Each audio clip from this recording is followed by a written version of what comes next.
Much has been said about how the new Macbook Neo can be used by students, or how it could be a Chromebook killer, but what about using it as a retro gaming laptop? Its low specs aren't an issue for retro gaming, and only being able to plug one extra monitor into it sounds almost like a luxury for retro gaming. As my first ever Mac, I was interested in what could be done with it, other than a bit of web browsing and email. I was never prepared to pay Apple's Mac prices before. Not only my first ever Mac, but also the first laptop I bought with my own money. I needed to get away from the idea that laptops were just for getting the day job done on. So I played around with it with some web-based retro games, looked at some ZX81 related games of course, including Fungaloids, installed C-Spec using Mono, but that needed a bit more work to get it running, and to fit into my retro tinkering, I needed to be able to write code on the Neo. So a quick unboxing, all as it should be in the box apart from the computer and a leaflet and a lead. I opted for the silver version because I thought that might be easier to sell if I needed to sell it. Then work out which side of the hinge was on, and then it powered itself up.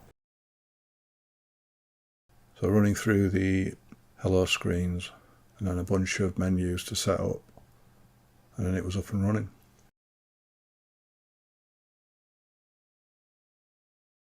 First of all, getting Safari running and a quick look at some of my games to make sure they ran. Running maybe a little bit quicker than on a desktop, but certainly playable. So Bomber, Caverns, quick look at Caverns. This is a TypeScript version, that runs okay as well. So I'll be able to do some playing of those games and develop new ones. And then installing OBS so I can do some video grabbing, and then playing a bit of Fungaloids whilst I've played this. Still a great game. The screen's nice and sharp, no real issues with the screen for retro gaming. So next I'll look at some HTML5 games running in Safari. Not the best games, but they seem to work okay. Just a question of finding some that I actually like and want to play. And they ran okay. So first a sort of modern Space Invaders version, and then a Dig Dug type game. I'd much rather play the original, but I guess some people like this. And then a look at VS Code. Took a bit of installing, but it's up and running now. And then just writing a quick hello world HTML file. The program seems to run okay, and I installed Chrome to get to use that as the browser, and then running the hello world, that shows up fine. I've migrated my ZX gaming project from .NET Core to Node.js. I was able to build it using Node's npm tool in VS Code. Then start it up in the browser, and I was able to run the games okay, such as Caverns written in TypeScript. I think the Neo will be fine for developing TypeScript or JavaScript games on using VS Code.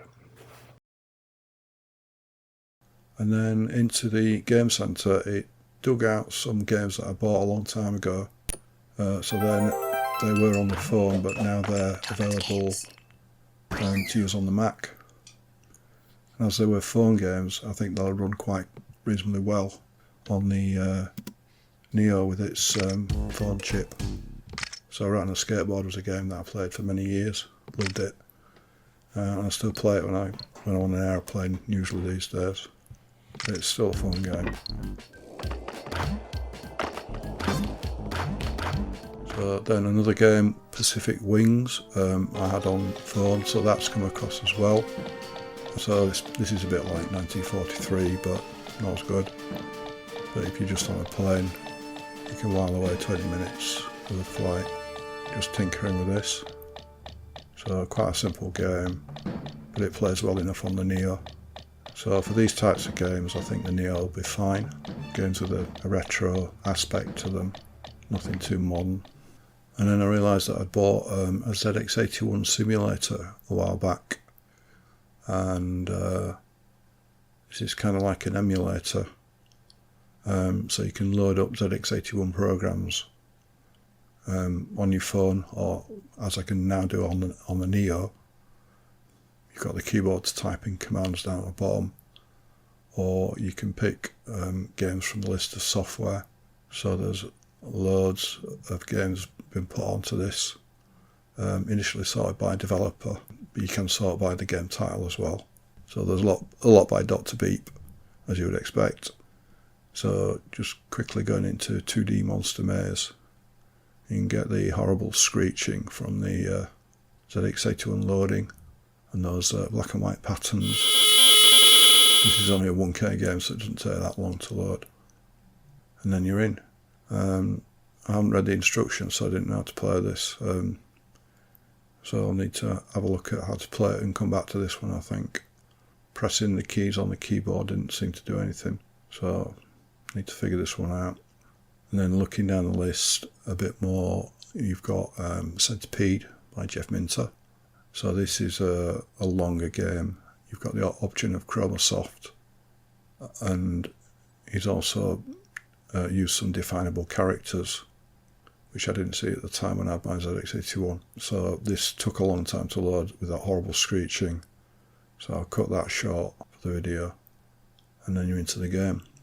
I was always really bad at Centipede, so I'm not expecting to be any better at this. Lots of pages of instructions with those user-defined characters. And then you choose what speed game you want to play at, using the keyboard at the bottom to enter the numbers. So I just picked 10, somewhere in the middle. How many bases? 1 will be fine. And the game starts. And it plays pretty quick, so this is probably one of his machine code efforts. And to move the base sideways, it's B and C, and I'm clicking on the keyboard at the bottom. Pressing the keys on the Mac keyboard don't seem to move you, but I need to look into how to play this a bit more. Just as bad as ever, really. So that's retro gaming on the Neo. A lot of retro gaming can be done on it, as well as its web browsing and email. And at the price, I think it's pretty good value. So I hope that was interesting, and thanks for watching.